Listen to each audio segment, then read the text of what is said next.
अस्सलाम वालेकुम गाइस।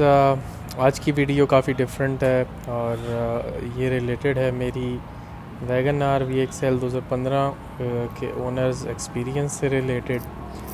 ये गाड़ी मैंने तकरीबन 5.5 साल रखी और मैंने 0 मीटर परचेज़ की थी। और इसके साथ मेरा कैसा एक्सपीरियंस रहा, परचेज़ डिसीजन क्या था, परफॉर्मेंस वाइज कैसी रही, मेंटेनेंस और बाकी चीज़ें सब मिला के, तो ये एक ओवरऑल एक रिव्यू भी होगा और एक इससे रिलेटेड थोड़ी सी आपसे बातचीत शेयर होगी इंशाल्लाह इस रिव्यू में। So stay tuned. गाड़ी के फ़ीचर्स वगैरह तो आप लोगों को बेहतर ही मालूम है। काफ़ी स्पेशियस है, हाइट काफ़ी अच्छी है गाड़ी की, डिक्की की स्पेस भी ओके है considering a small family. 1-2 suitcase आ सकते हैं। प्लस पॉइंट ये है कि उसके साथ स्पेयर व्हील जो है वो अवेलेबल है, वो आता है साथ। क्योंकि जितना मैंने देखा है वो जो टायर रिपेयरिंग किट है वो कोई आसान काम नहीं है, टायर को रिपेयर करना, और काफ़ी टाइम कंज्यूमिंग एक एक्टिविटी है। So spare wheel is a must for me.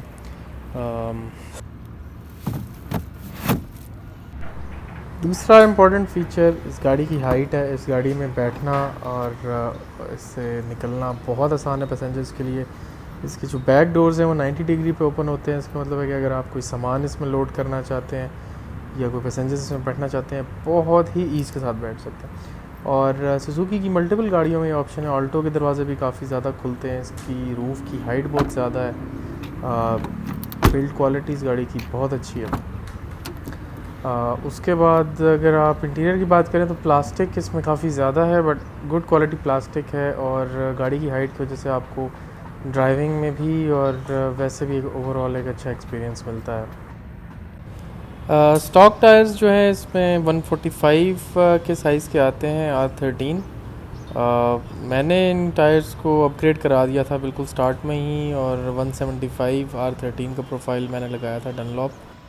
Headlights की क्वालिटी की बात करें तो बहुत ही अच्छी थ्रो है इसकी लाइट्स की। फ्रंट का लुक भी मुझे काफ़ी पसंद है। साइड एंड बैक से ये इतनी खूबसूरत नहीं है गाड़ी, बट फ्रंट इस गाड़ी का काफ़ी खूबसूरत है। और इसके अलावा इसकी हेडलाइट्स की परफॉर्मेंस बहुत अच्छी है। इसमें फॉग लाइट्स भी आप इंस्टॉल करवा सकते हैं। कंसिडरिंग द फैक्ट कि मैं मेहरान से इस गाड़ी पे अपग्रेड कर रहा था, तो जब शोरूम में मैंने डिसाइड करना था between Cultus and Wagon R, तो जब मैं इसके कैबिन में बैठा तो कोई कंपैरिजन ही नहीं था। फ़र्स्ट ऑफ ऑल एक मेहरान से अपग्रेड, और उसके बाद वैगन आर का interior is much better than Cultus, जो पुरानी कल्टस आया करती थी, नॉट द न्यू वन। ये 2015 मॉडल है, तब कल्टस पुरानी शेप आ रही थी। तो जब मैं इस गाड़ी में बैठा, मैंने इसका इंजन बे चेक किया, मैंने इसके फ़ीचर्स कंपेयर किए कल्टस के साथ। तो इसके अंदर पावर स्टीयरिंग था, पावर विंडोज़ थी फ्रंट की। उसके बाद मीटर क्लस्टर इसका बहुत ही ज़बरदस्त था, इंजन बे बहुत ज़बरदस्त था। इसका EPS स्टीयरिंग बहुत ही लाइट, बहुत ही ज़बरदस्त था। एक ड्रॉबैक था कि जस्ट फ्रंट विंडोज़ जो थी वो पावर्ड थी, पर मोस्टली एक सिंगल पर्सन मैं इसको यूज़ करता हूँ, तो मेरा यूज़ भी फ्रंट से ही था। इंजन बे अगर चेक करें तो बहुत ही क्लीन, बहुत ही खूबसूरत बिल्ड क्वालिटी। मैंने इस गाड़ी को 80,000 किलोमीटर चलाया है लिटरली। मैंने कोई इसमें मेजर काम नहीं कराया, सिर्फ एक बेरिंग ने आवाज़ की थी, और वो मैंने सुजुकी से नहीं रिप्लेस करवाया था, मैंने बाहर से करवाया था। रेट का बहुत ज़्यादा डिफरेंस था। तो ये मैंने एक इसमें काम कराया है। इसके अलावा इस गाड़ी में टोटल कोई काम नहीं निकला। और इंजन इसका इतना पावरफुल, इतना ज़बरदस्त, मोटरवे पे 170 तक मैंने इसके ऊपर किया हुआ है, which is very dangerous considering this car, but जाती है। तो उसके अलावा ये इसकी काफ़ी अच्छी ऑप्शन थी। ज़्यादातर लोगों को नहीं पता था, सीट के नीचे एक पॉकेट आती थी इसकी, ये फ्रंट पैसेंजर सीट के नीचे। तो इसमें आप अपना काफ़ी कोई सामान भी रख सकते हैं, या अगर आप कोई पिकनिक वगैरह पे गए हैं तो इसको निकाल के इसको यूटिलाइज़ कर सकते हैं फॉर एनी अदर पर्पस।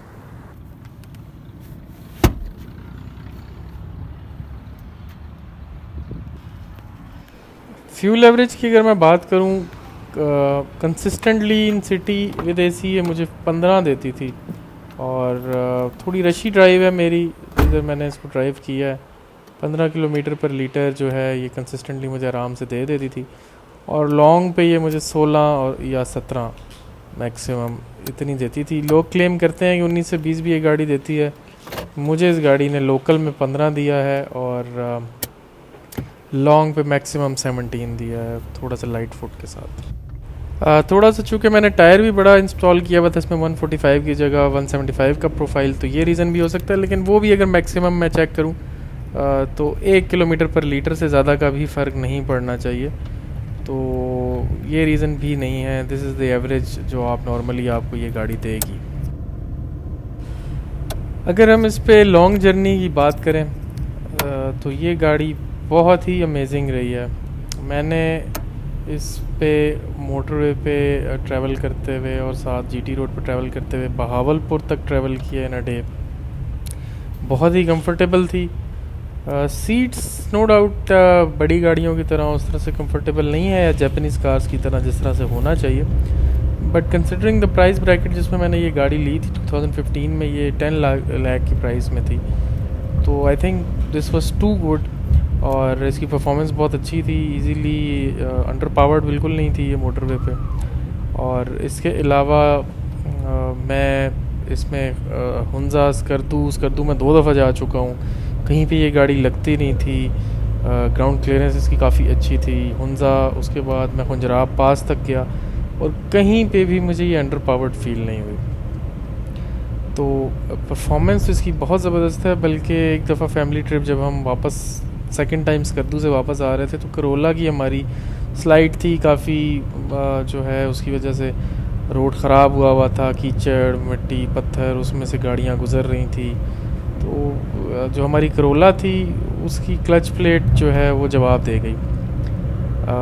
और उसके बाद हमने जो बाकी फैमिली मेम्बर्स थे उनको वैगन आर में शिफ्ट किया। 5 बंदे चिलास से बाबू से टॉप ये गाड़ी चढ़ी है सामान के साथ और 5 बंदों के साथ, और ये इस्लामाबाद तक पहुंची है। और ये ट्रिप इस गाड़ी ने 2 दफ़ा किया और इसको परवाह ही नहीं थी, इतने आराम से इसने किया।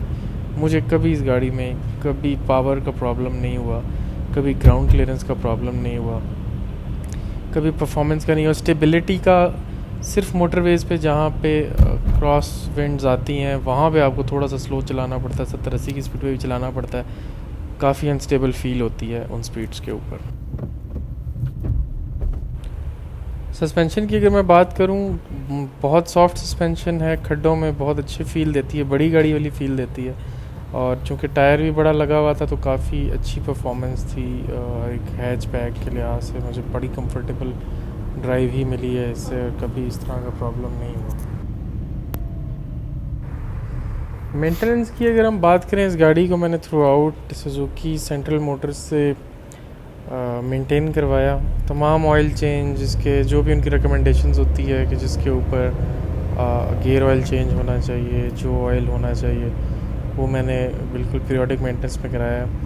अगर मैं बात करूँ लर्निंग के पॉइंट ऑफ व्यू से, बहुत अच्छा है कि आपको अगर आप एक गाड़ी को पीरियोडिकली मेंटेन कराते हैं कंपनी से, और जो भी चेक्स यानी जिस माइलेज पे उन्होंने जो रेकमेंड किया है कि इतने किलोमीटर्स पे आपको ये काम कराना है, अगर आप वो कराते रहें तो 3-4 साल गाड़ी रखने के बाद आपको आइडिया हो जाएगा कि बेसिकली क्या क्या चीज़ें हैं जो आपको कंपनी से करानी चाहिए और क्या चीज़ें हैं जो आपको नहीं करानी चाहिए। नो डाउट कंपनी की सर्विस बहुत अच्छी थी, सुजुकी सेंट्रल की काम बहुत सफाई से करते थे और बहुत अच्छा काम करते थे, क्योंकि उनके पास इक्विपमेंट बहुत अच्छा था, ना कि हथौड़े के साथ मारते रहें किसी चीज़ को खोलने के लिए, बड़ा इजीली बड़ी सफाई के साथ काम करते थे।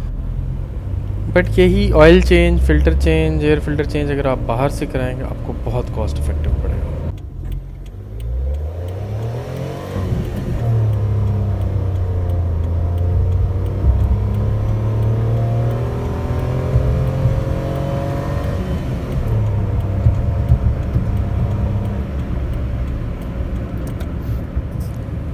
सो जस्ट एक डिपिक्शन थी एक्सेलरेशन की कि इतना अच्छा, क्योंकि एक हाथ से मोबाइल यूज़ कर रहा हूँ मैं, इसको एक्सेलरेट नहीं कर पाया। बट आपको एक just you can experience the sound जो ये गाड़ी प्रोड्यूस करती है, जिस तरीके से ये एक्सेलरेट करती है, बहुत ज़बरदस्त है।